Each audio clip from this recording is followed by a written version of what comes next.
Vilain le vin est un podcast gut-friendly qui veut du bien à vos intestins et à votre santé. Il vise à vulgariser des procédés culinaires ancestraux qui réapparaissent dans nos cuisines, mais qui sont souvent appréhendés car peu connus. Vilain le vin! Mais pourquoi est-il aussi méchant?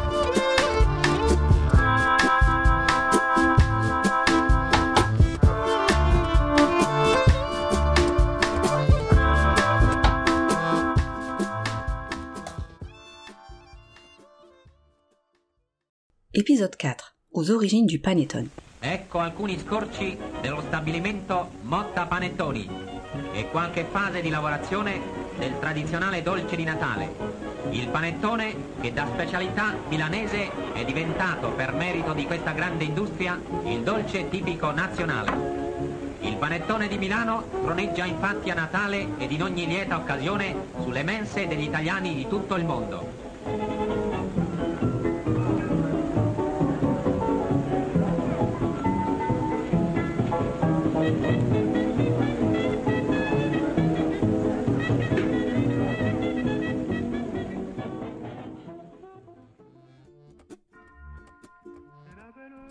Nous y sommes. Malgré le contexte particulier, nous n'échappons pas à l'effervescence liée à la venue des fêtes de fin d'année. Marrons glacés, pâtes d'amandes, pain d'épices et autres papillotes commencent d'ores et déjà à garnir les étals aux côtés des boîtes de chocolat et des calendriers de l'Avent. Je ne sais pas pour vous, mais de mon côté, s'il y a bien une spécialité gourmande qui s'apparente à la fin de l'année et à ses réjouissances, c'est bien le panettone. Il me rappelle mes Noëls en famille, quand ma maman disposait cette traditionnelle brioche en forme de champignon sur la table du salon. Bien sûr, petite, je prenais soin d'enlever toutes les petites oranges confites qui me déplaisaient à l'époque, ce qui me demandait un travail fastidieux mais nécessaire pour apprécier comme je le voulais ma tranche de panettone. Savez-vous qu'au départ, le panettone était un gros pain mis au four sans l'aide d'aucun moule ? En effet, les premières versions, qui dateraient de la fin du XVe siècle et donc du Moyen-Âge, proposait un pain de Noël à base de farine de froment et enrichi lorsque c'était possible avec des œufs, du sucre et des fruits confits. Plusieurs légendes circulent à propos de l'origine de son nom. L'une des plus célèbres se serait déroulée au Castello Sforzesco, la forteresse de Milan. On raconte que le cuisinier de la maison ducale Sforza, lors d'une nuit de Noël, vers la fin du XVe siècle, avait brûlé son gâteau de Noël. Heureusement, son assistant Tony avait avec lui un bout de levain naturel. En y ajoutant de la farine, des raisins secs, des fruits confits, des œufs et du sucre, il a confectionné le tout premier panettone. Le résultat remporta un succès éclatant que le cuisinier intitula Pan de Tony, en hommage à son créateur. La véritable origine proviendrait d'un manuscrit de Giorgio Valagussa, précepteur de la maison Sforza, qui témoigne de la coutume de célébrer le fameux rite de la bûche.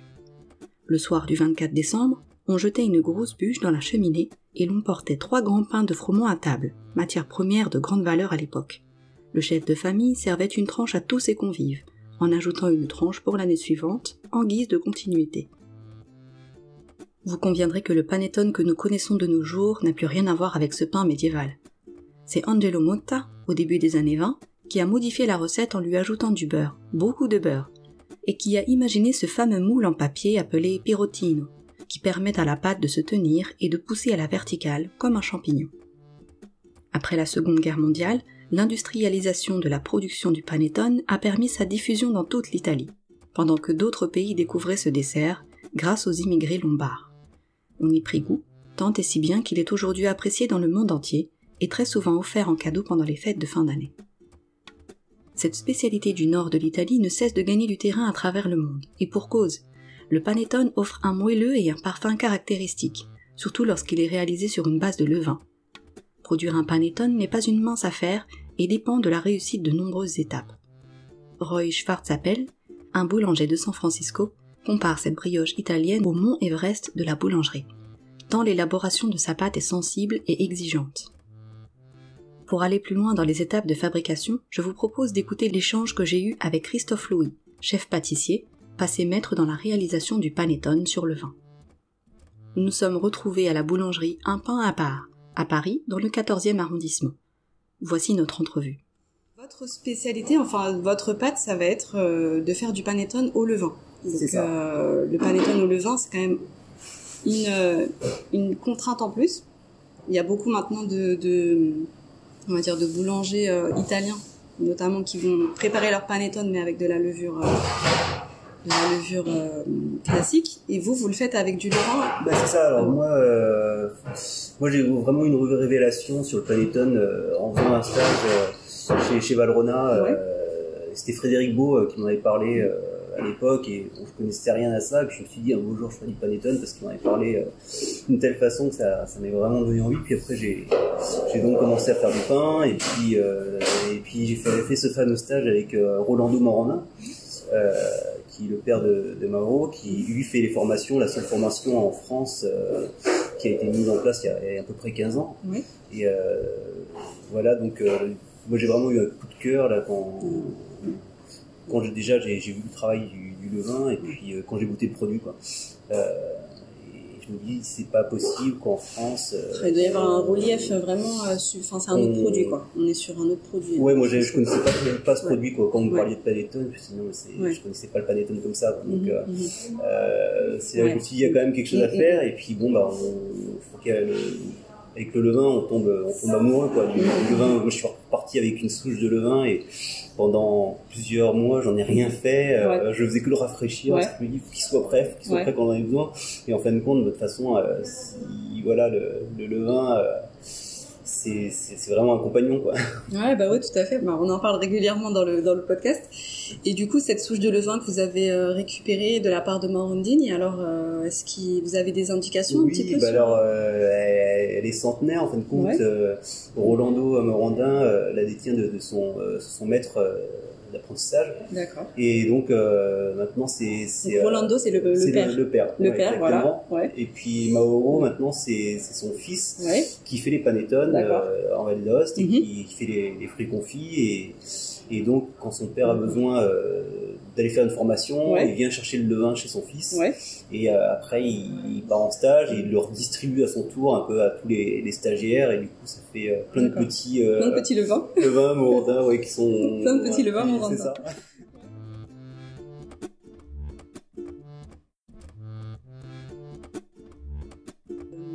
Donc on est sur quel type de levain, Christophe Louis? On est sur un levain dur qui rafraîchit à 45%, entre 40 et 45% d'eau par rapport au pot de farine. Donc il est pétri vraiment dur. Alors, ce qu'ils disent là chez Morandin, c'est levain dur, levain sûr. Oui. Donc voilà. Parce que plus un levain est dur, en fait, plus il est acétique, c'est ça? Ou plus il est acide ou pas? Bah là, on va surtout chercher les rafraîchis toutes les 3 heures, 3 fois par jour, pour justement pas avoir d'acidité, être surtout sur le lactique. Ah, toutes les 3 heures, 3 fois par jour, justement. Ouais, 3 heures et demie à peu près. Ouais. D'accord, pour favoriser en fait une fermentation plutôt lactique, plutôt légère. Ouais, parce qu'on ne cherche pas du tout l'acidité. Tout à fait.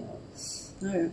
Tout à fait, bah oui, parce que c'est vrai que le panettone, finalement, c'est pas du tout... Il faut pas que ce soit acide. Faut pas que ça l'emporte, finalement, oui, non, mais c'est que si on tombe dans l'acidité, c'est qu'on a eu un problème. Parce que sur le process, là, on a une deuxième pâte, et quand la pâte a triplé de volume le deuxième jour, si on ouvre et qu'on est déjà, ça sent l'acidité, c'est qu'on a un souci. D'accord. Donc c'est un bon point de repère déjà par rapport au niveau de l'odorat, et puis... Ah ouais, mais bon, de toute façon, le levain... constamment le goûter. Vous goûtez la pâte comme ça quand elle est en cours de process? Je goûte tout le temps. Ouais, d'accord.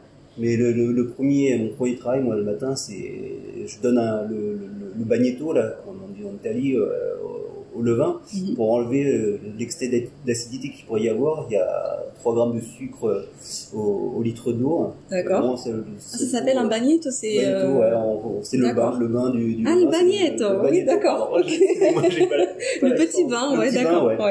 Et justement, il prend son petit bain là le matin, mais en fin de compte, il y a deux écoles dans le rafraîchi du levain pendant le process. Il y a le process qui est Piémont, et puis le process Milan. D'accord. Donc il y en a un qui est attaché le soir, et pour pas qu'il soit en contact de l'oxygène, et l'autre qui est baigné, pareil. D'accord. qui se met à flotter. D'accord. Donc alors lequel est le piémontais? C'est celui qui est emballé, qui est constamment dans l'eau. Alors le piémontais est constamment dans l'eau et le milanais est attaché, il est attaché emballé, comme un rôti. D'accord. Emballé, Ah oui, pour vraiment rester. Ouais. D'accord. Et puis bon, par contre, il y a beaucoup de pression. Là, parfois, il peut exploser parce que il y a une grosse pression qui est maintenue. Oui, bien sûr, ouais. Comme ça, mais c'est vrai, c'est vraiment deux écoles. D'accord. Et très intéressant. Et du coup, alors, donc c'est ça, la fameuse pasta madre, c'est la pâte mère qui est utilisée pour le panettone. C'est ça, exactement. Ouais, sans pasta madre, il n'y a pas de panettone. On est sur une préparation qui demande du temps, qui demande une certaine observation. Concrètement, un panettone, combien de temps on met pour faire un panettone? Il faut 4 jours pour faire un panettone. Déjà, il faut un levain qui soit très très très actif. Donc, il faut vraiment être sûr de son levain quand on engage du panettone, parce que bon, il y a du temps, il y a beaucoup de temps quand même, et de la matière première. Quand on échoue et que ça fonctionne pas. C'est pas la peine d'y aller en fait. Puis en plus j'imagine que ça arrive. J'imagine que ça arrive avec les facteurs de temps, avec d'environnement, etc. Il y a beaucoup de choses qu'on maîtrise pas, que ça soit l'eau, les températures et tout ça. Donc après vous êtes un peu tributaire finalement de beaucoup d'éléments, et c'est vrai que sur une préparation qui s'étend sur 4 jours comme ça peut être un peu frustrant à la fin. Ouais, après c'est vrai que la récompense c'est quand ça va. Ouais. Ça fonctionne bien, mais c'est vrai qu'après on a des repères, on sait tout de suite quand ça va aller ou quand ça va pas aller. C'est des repères de volume, de température, de pH et tout ça, et c'est beaucoup d'observation. Beaucoup d'observation, même quand on pétrit la pâte, on sait que ça va pas aller ou que ça va aller, quoi. Et du coup, alors, j'imagine qu'il y a un bon nombre d'étapes à respecter. Est-ce qu'il y a un cahier des charges qu'il faut respecter justement pour faire un panettone traditionnel? Oui, il y a tout ce process qui est au moins sur 2 pâtes, hein. Et il y a le pourcentage aussi de fruits confits. Il faut un certain pourcentage en fait de raisins et puis de. Alors quels sont les fruits confits à utiliser dans le panettone traditionnel? Alors ce sont des oranges confites et des raisins secs qu'on réhydrate à l'eau la veille. D'accord. Voilà, donc les fruits confits font partie du cahier des charges. Qu'est-ce qu'il faut d'autre du coup? Des raisins, du beurre, des jaunes d'œufs, la farine. Ouais. Alors sur quel type de farine on est quand on fait un panettone traditionnel? Alors on est sur une farine qui est très forte, qui est forte, qui est une farine italienne. Ouais. C'est une triple zéro qui. Une triple zéro? Ouais, pardon, une double zéro. Sur une double zéro, comme la Manitoba? Genre de Manitoba, ouais. D'accord. Ça. Donc farine très forte, type Gruau ou Manitoba. Ouais. Après, moi pour l'instant, je fais farine française, je suis jamais arrivé à faire du panettone. Je sais qu'on y arrive, mais pas avec les mêmes moi, j'ai volumes. J'ai pas ce que je veux au niveau du filant, du moelleux, de tout ça pour l'instant. Je suis sur une belle farine italienne. Voilà ce qui est la base, puis du bon beurre surtout. Moi j'ai la chance de travailler avec un très bon beurre là, de Charentes-Poitou qui est important pour moi, et puis voilà, des belles matières. Est-ce que c'est un beurre qui est forcément, vous parlez du beurre des Charentes-Poitou, est-ce que c'est un beurre justement qui est faible qui contient peu d'eau? Non, pas forcément. Non, on n'a pas besoin de beurre sec. Ça n'a rien à voir avec le feuilletage. Le feuilletage, non. Ouais, d'accord. Donc alors pourquoi ce beurre en particulier? Parce que il est extraordinaire. D'accord. Non, il est très très bon. Ouais. Et on a de la chance d'avoir du bon beurre en France. Autant en profiter.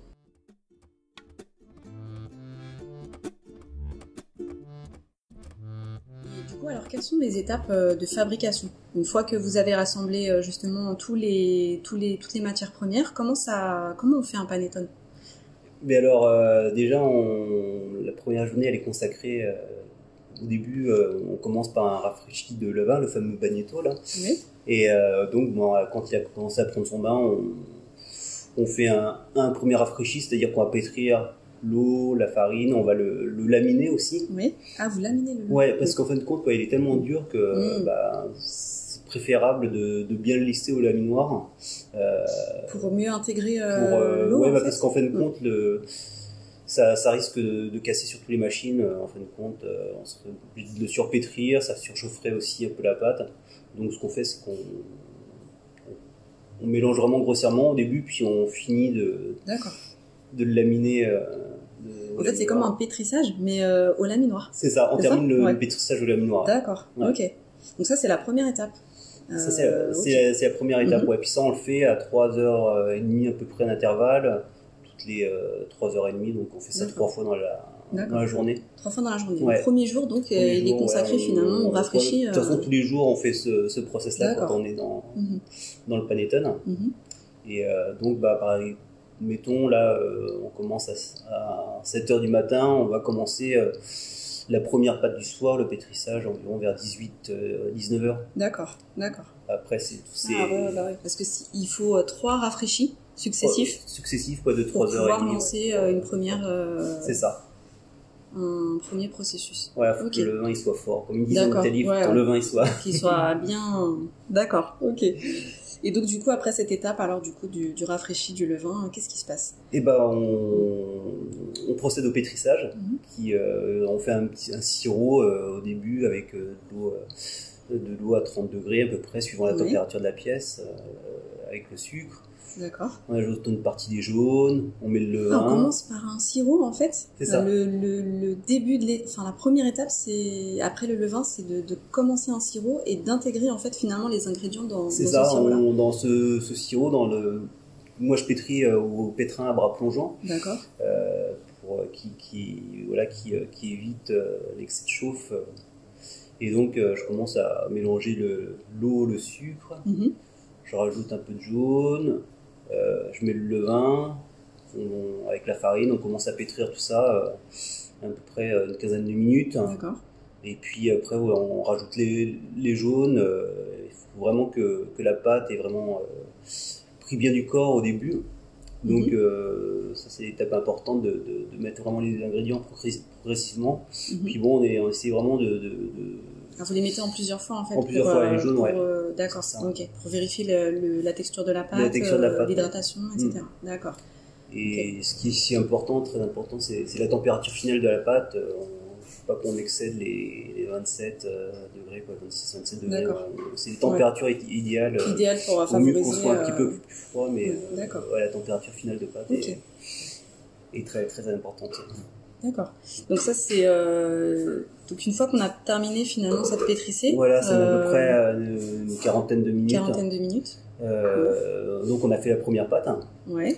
Et donc ça on va le débarrasser dans un récipient qui est beurré, parce qu'en fin de compte on travaille uniquement avec les mains beurrées, les récipients tout est beurré avec cette pâte. Et donc on va le débarrasser, et ça va tripler ensuite trois fois son volume. Pendant combien de temps? Et ça va durer environ 11-12 heures à 28 degrés.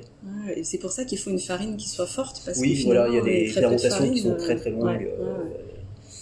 Qui puissent supporter en fait ce temps de fermentation. Quoi.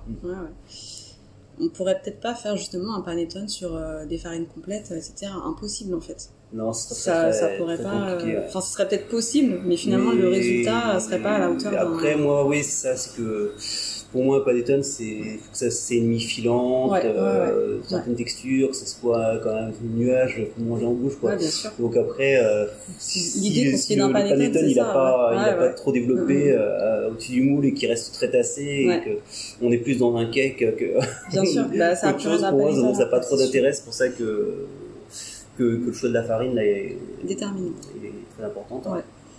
Donc alors du coup, une fois que cette pâte a reposé pendant 10 à 12 heures, on bascule sur le 3e jour ou le 2e jour? Là, on est sur le 2e jour après. Ouais. On est sur le 2e jour et donc du coup, on va reprendre cette pâte et puis on va la remettre dans le pétrin. Oui. Déjà, ce qui est important, c'est vraiment de la goûter au début, parce que là, s'il y a moindre acidité, c'est pas la peine d'aller plus loin. D'accord. Donc faut vraiment que ce soit doux, que le parfum déjà, le parfum soit là. Et donc ça, on va le mettre dans le pétrin avec la farine.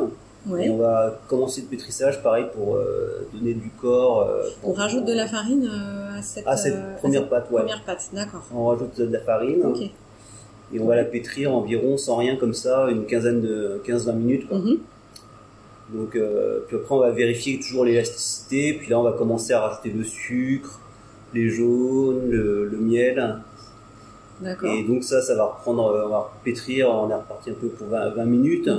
Puis après, encore 20 minutes environ, on met le restant de jaune. D'accord. Et finalement, on rajoute les œufs, les jaunes d'œufs sur vraiment progressivement. Plusieurs étapes, d'accord. Ouais, ce qui est important, c'est vraiment de garder ce réseau, d'avoir toujours de l'élasticité. Et c'est un pétrissage qui est vraiment très très lent. Si on les mettait tous les jaunes d'œufs dès le départ, peut-être que finalement ça bloquerait un peu le développement du réseau glutineux, c'est ça? Je pense que ouais, on n'aurait pas ce réseau, ce résultat. Et là, ouais, faut y aller vraiment progressivement et puis bien connaître son matériel, c'est tout ça. Donc, et puis après, on finit à la fin donc par incorporer le beurre qui est mou. Et puis enfin les raisins en dernier avec le confit. Ouais. Donc là, on a une première pâte, on a fait le pétrissage. Puis on va la laisser poser un peu, pointer un petit peu.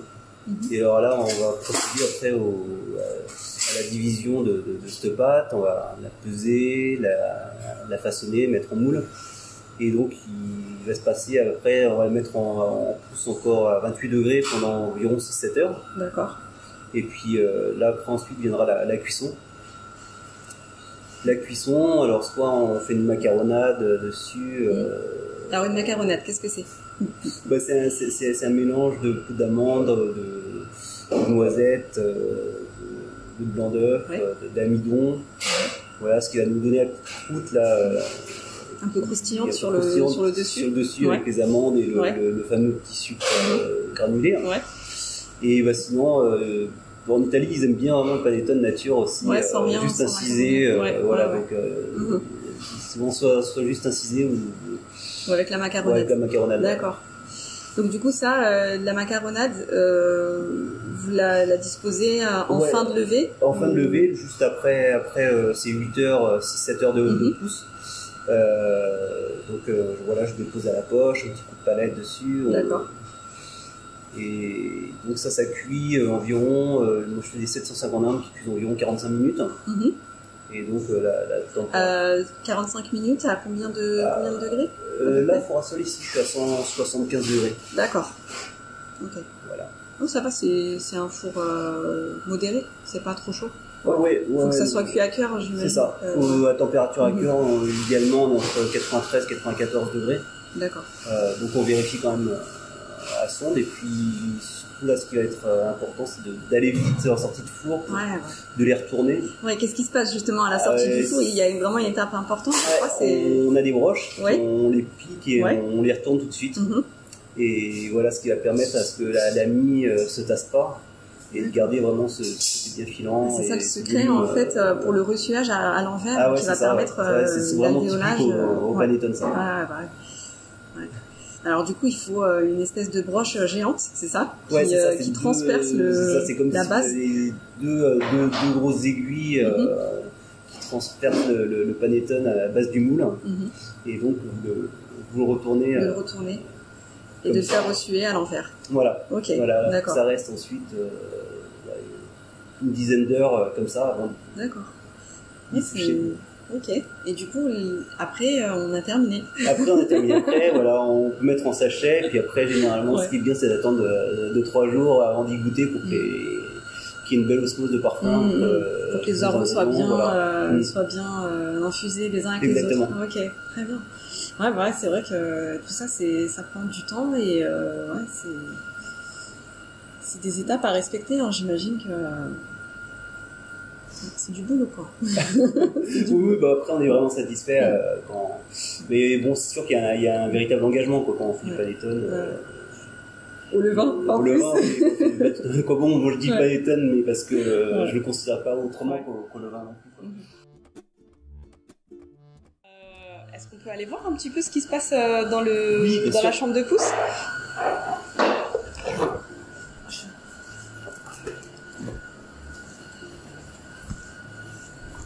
En fin de compte, là, c'est où je retourne les panettone ici. D'accord. Donc je vais vous montrer, je vais chercher les broches après. Ouais. Je vais vous montrer un peu comment ça marche. Et je suis vraiment désolé de ne pas avoir les... Et voilà. Donc là, on a la chambre de pousse. Ah, waouh. Ouais, on va attendre que ça arrive là pour les enfourner. Il reste encore... Faut qu'ils arrivent à peu près à combien de centimètres un petit peu avant, il reste 2 cm généralement. Ouais, une phalange à peu près du bord pour pouvoir les enfourner. Voilà. Donc là, vous les avez mis à quel moment, ceux-là? Là, à midi. À midi, d'accord. D'accord. Ouais, là, ils sont... Et il reste combien de temps encore? Il reste 2 heures. 2 heures de pouce, d'accord. 2 heures de pouce. Je remercie Christophe Louis pour cet échange et pour sa confiance. C'est que j'ai quand même pu approcher sa matière première de près, de très près. Vous pouvez retrouver dès maintenant les panettoni de Christophe Louis dans la boulangerie Un Pain à Part, mais aussi à la grande épicerie, dans les boulangeries Fou de pâtisserie et à l'atelier Ottanta.